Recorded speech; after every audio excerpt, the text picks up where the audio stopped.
La fameuse règle que depuis le début je vous dis, on va bientôt la voir, Inch'Allah. Ahkam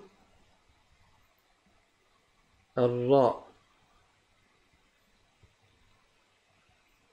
Le ra, je rappelle qu'on peut l'écrire comme ça, et on peut l'écrire aussi comme ça, en fonction de sa place dans le mot. Et vous avez pu le voir, je pense, dans le Coran. Dans les deux cas, c'est la lettre ra. Ahkam al-ra, c'est-à-dire les jugements de la lettre ra, ou les règles qui concernent la lettre ra.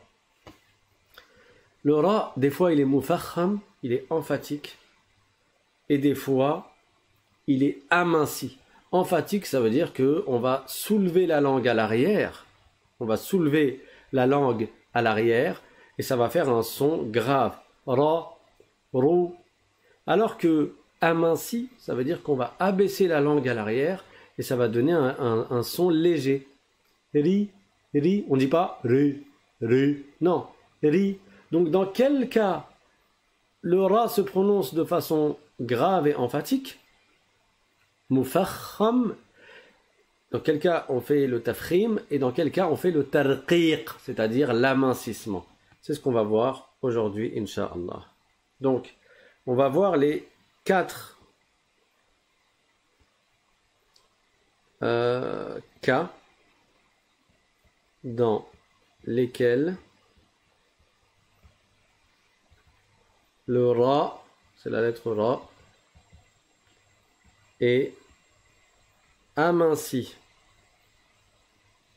J'ai un doute, il y a un A ou il n'y a pas de A? Non, ça fait bizarre avec un A.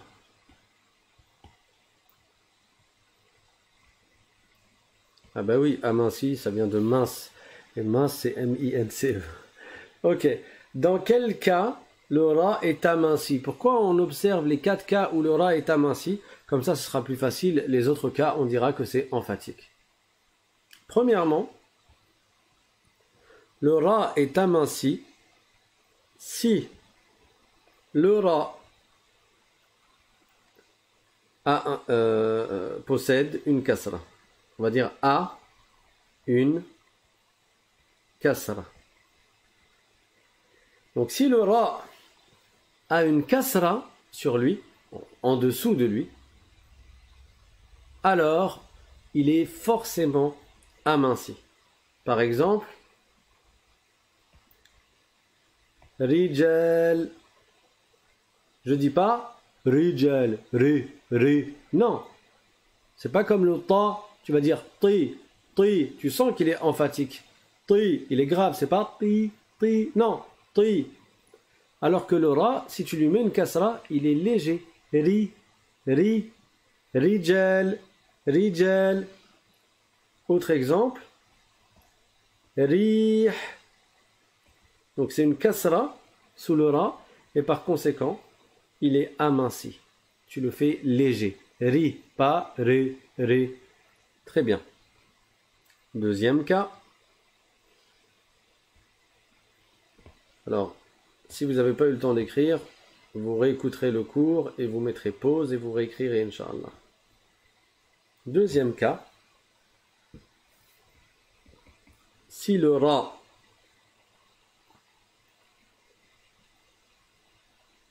a un soukoun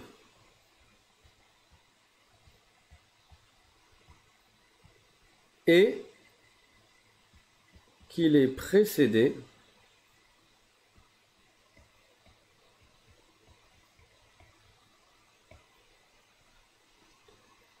par une kasra.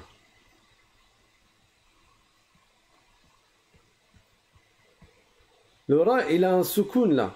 Il n'a pas une fatha, il n'a pas une dhamma, il n'a pas une kasra. Parce qu'en fait, quand il a une fatha, il est emphatique. Vous l'avez remarqué dans plein d'exemples qu'on a vus dans Surat al-Mulk.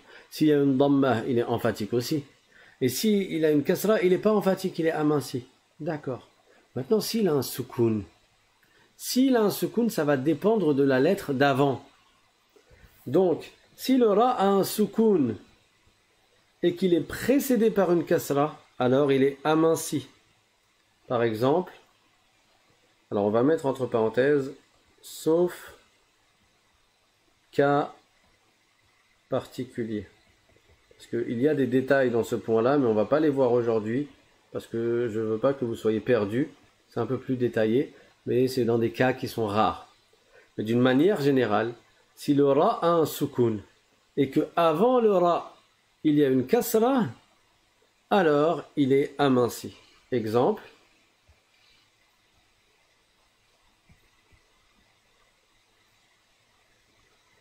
Fir'aoun. Fir, je dis pas fir, je rends pas le ra emphatique et grave, je vais le faire aminci. Fir'aoun. Voilà le deuxième cas. Le ra possède un soukoun, et avant le ra, il y a une kasra. Troisième cas,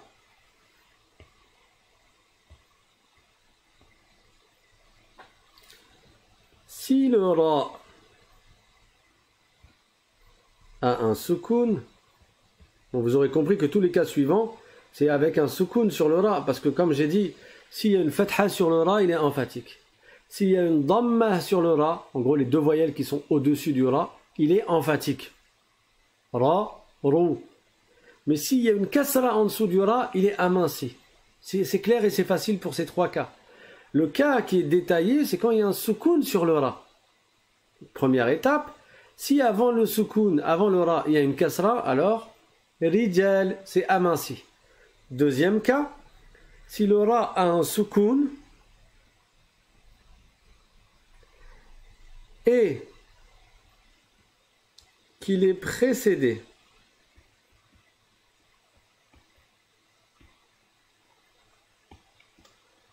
on va le réécrire, qu'il est précédé. Tout à l'heure, j'ai écrit quoi? Précédé par une kasra, c'est plutôt précédé d'une kasra, non? C'est plus français. Ok, et qu'il est précédé d'un soukoun,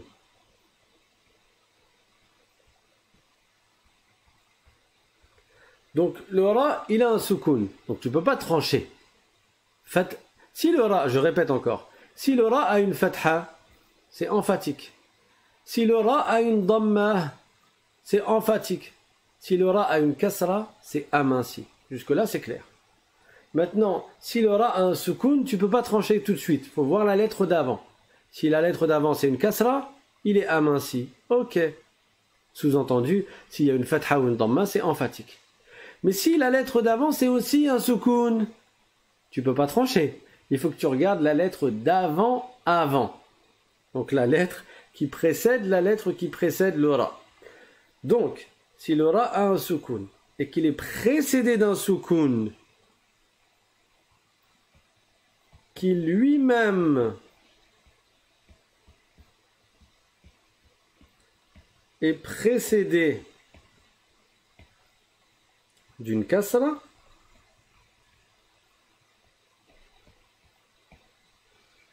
alors il est aminci aussi. Je répète, si le ra a un soukoun et qu'il est précédé d'un soukoun qui lui-même est précédé d'une kasra. Exemple.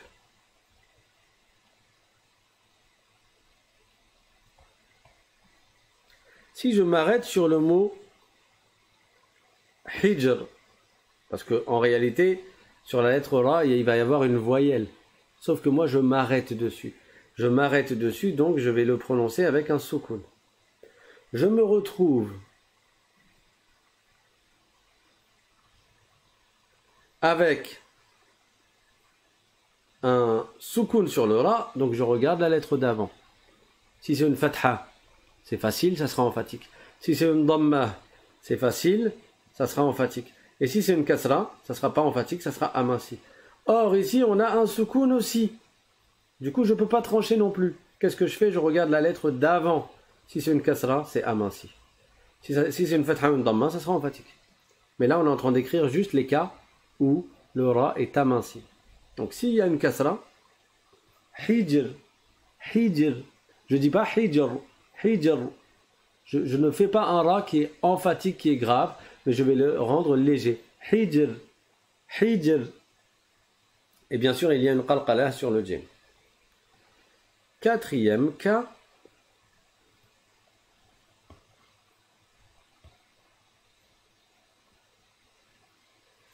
Si le ra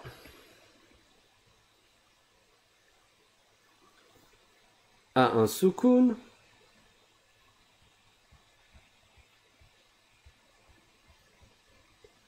précédé, on va enlever les qui, ça allonge la phrase, précédé d'un ya sakina, donc un ya avec soukoun,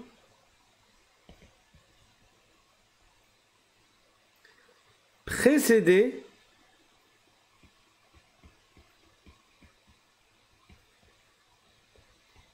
d'une fatha, alors il sera aminci aussi, à cause du ya. On a vu dans la règle précédente que quand le ra a un soukoun, alors on regarde la lettre d'avant. La lettre d'avant a un soukoun, alors on regarde la lettre d'avant. La lettre d'avant a une kasra, alors c'est aminci. Si la lettre d'avant a une fatha, ça sera emphatique, sauf dans un cas, dans le cas où cette lettre-là du milieu, c'est un ya avec soukoun. Dans ce cas-là, même s'il y a une fatha avant, ça va être aminci. Exemple.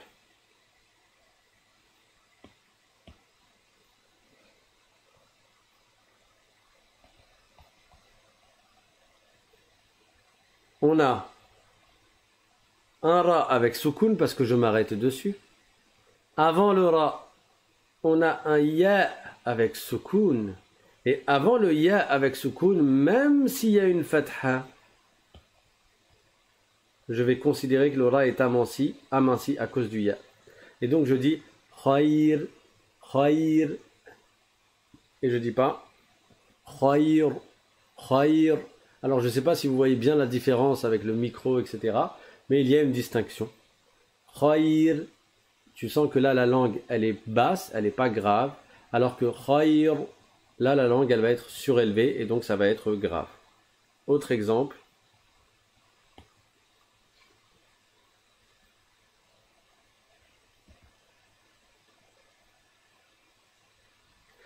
Le ra a un soukoun dans tayr. Le ya avant a un soukoun et il est précédé d'une fatha. Par conséquent, le ra est aminci.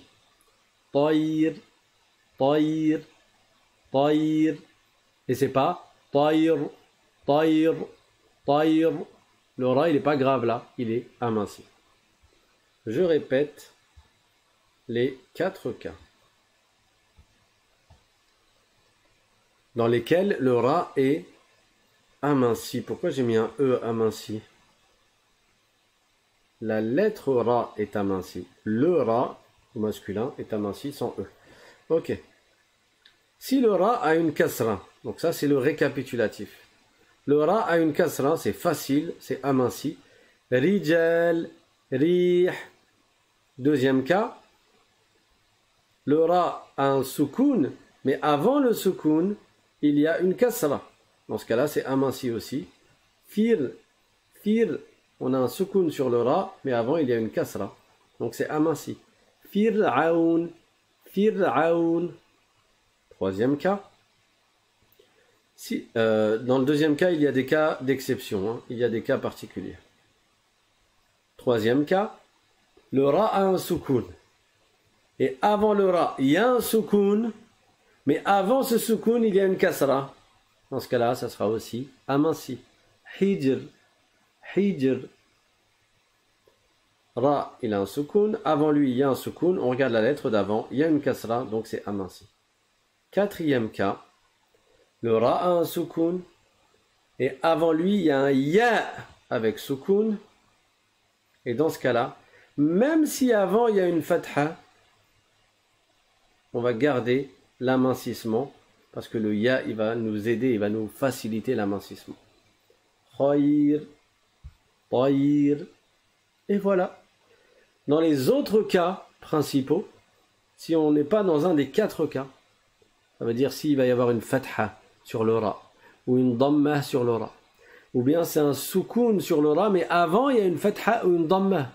Ou bien c'est un soukoun sur le ra, et avant il y a un soukoun, mais avant il y a une fatha ou une damma. Sachant que la lettre du milieu, c'est pas un ya. Dans tous ces cas de figure, ça va être emphatique. Et voilà pour la lettre ra.